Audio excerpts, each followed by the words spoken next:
Okay, so what we are talking about in this video is what we like to call AABA form.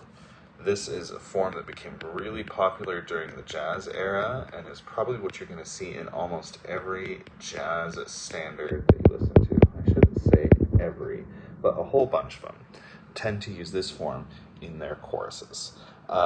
Before we dive into how that works and what it is, what I want to do is I want to talk through this notion here, this use of letters to describe music. It's something that we use a lot in a ton of different music styles, and so understanding what's going on becomes really important.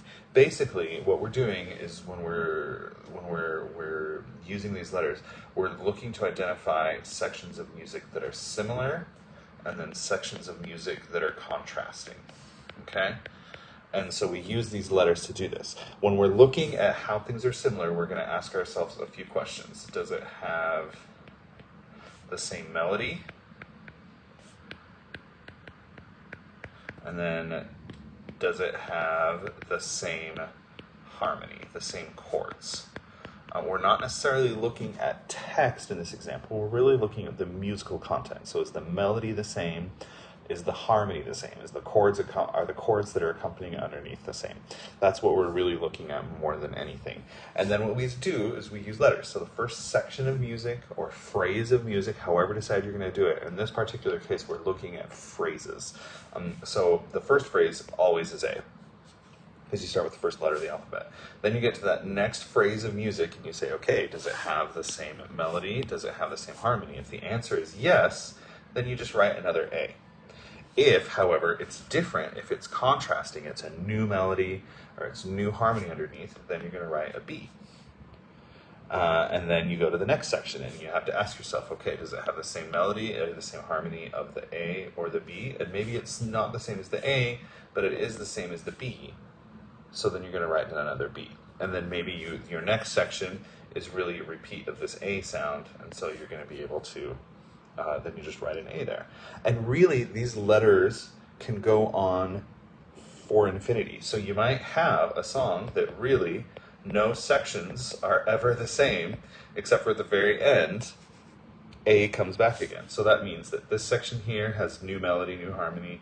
This section has new melody, new harmony, etc., all the way down. And then just to sort of make it frame out, they decide they're going to repeat that same melody and harmony at the end. So that's what you get. This is a pretty rare form that you're ever going to see. Usually you will see what we call AABA. You'll also often see ABA. And then my personal favorite, which doesn't show up all that often, but ABACABA, ABACABA. This is a more classical form. But anyway, the letters are there. Now there's one other thing that'll happen. Sometimes the melody will be mostly the same, or the harmony will be mostly the same. It might start the same. So you have your A, of course, and then when it comes back, it's mostly the same, but just a little bit different. And some interesting things happen, but you want to recognize that it's the same, even though it's slightly varied. So what you do is give it a little apostrophe. And we call that, when we're speaking out loud, we call that A prime. So, and then you could keep on going like that.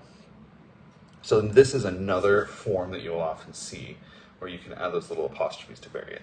There's a very common thing out there that we call theme and variations. And if I were to try it in letters, it would say, okay, you present the theme, and then you vary it a little bit, and then you vary it a little bit more, and then you vary it a little bit more, and then you vary it a little bit more, and it keeps going, and then usually you play the theme at the end. But so you can also use these to identify variations in those themes, in those melodies, and in those harmonies that you're hearing. So that's what's going on. So now let's look at a song that falls in AABA form. I'm going to put okay, I got the lyrics up there for you. There's already one slight little error in the text, but you get the idea. This is What a Wonderful World. Good standard that we tend to know. The error is right here. It's trees of green. Trees of green. So here we go. So this is four phrases, right? 1, 2, 3, 4. That's what we're looking at. And now our question that we're going to ask ourselves, so we're going to mostly look at melody because that's what I can do right now. is, what do we get here? We already know that this first section is going to be A. But if you remember how it goes, I see trees of green, red roses too. I see them bloom for me and you. And I think to myself, what a wonderful world. All right, so there's our A. Here's our next phrase. Question is the melody the same or different? I see skies of blue and clouds of white, the bright blessed day, the dark sacred night, and I think to myself, what a wonderful world. Really, it's the same. You might have noticed that this is just slightly different. That's not enough of a change to really call it a variation, to call it an A prime. So we would give this A prime. All right, and then next section. We're now asking ourselves, is it the same melody or different? The colors of the rainbow, so pretty in the sky, are also on the faces of people going by. I see friends shaking hands, saying, how do you do? They're really saying, I love you. Totally different, right? So, that's our B. And then, we messed up there too.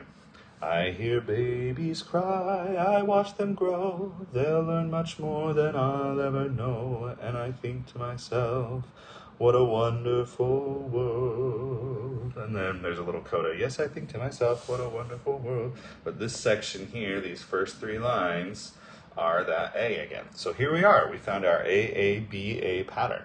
And you'll notice that these really are phrases here. These are small little sections that are coming together. And this is a perfect example of what we would call 32 bar form, which is another name for AABA, because this phrase is 8 bars long, this phrase is 8 bars long, this phrase is 8 bars long, this phrase is 8 bars long, so you have 32 bars by the time you're done. So that's what you have there. Okay, let's look at one more song. All right, here we're looking at I Got Rhythm. Mostly just looking at the chorus. There are verses that you probably heard before, but here's what we're looking for. All right, so I got rhythm, I got music, I got my gal, who can ask for anything more? There's our first phrase, and it is going to be like Dora the Explorer. You say it, and then I say, yeah, you're right, it's A, of course. Okay, and then I got daisies in green pastures, I got my gal, who can ask for anything more? I've heard wicked before, but really mine's more common. Anyway, the question is, this phrase, is it A or B? Right, it's A. And then, old man trouble, you won't find him, you won't find him round my door. It's something like that, it's always different. All right, is that A or B? B, correct. And then here we go. 'Cause I got rhythm, I got music, I got my gal, who could ask for anything more? Who could ask for anything more? So you could do this two ways. You could say this is A and this is sort of your coda at the end, just a little extra tag that's going on. Or you could say that this is A prime, right? But still, on the whole, we're looking at AABA for the form here. So this is the form that drives so much of this music, and it's really present in a lot of music today. Imagine has it. There's all sorts of pop artists that are using it. So this is something that you could, Imagine doesn't have it, sorry. Yesterday has it. Beatles used it a fair bit, but not on Imagine. Anyway, so part of your tasks for this week is to go find a song that's not in the textbook. It's not one that I just talked about here today, or in any of the other videos, and find one that is an AABA form. Find it on YouTube, listen her out. I guarantee you, if you just spend a little time just letting Spotify play what it plays, you will find a song that is in AABA form. It is common, and it drives so much of what we listen to today. If you need some help with this, there's some extra videos in the supplemental section that play examples and show you what's going on as you're listening to it. Those are really great things that can help get you oriented. All right.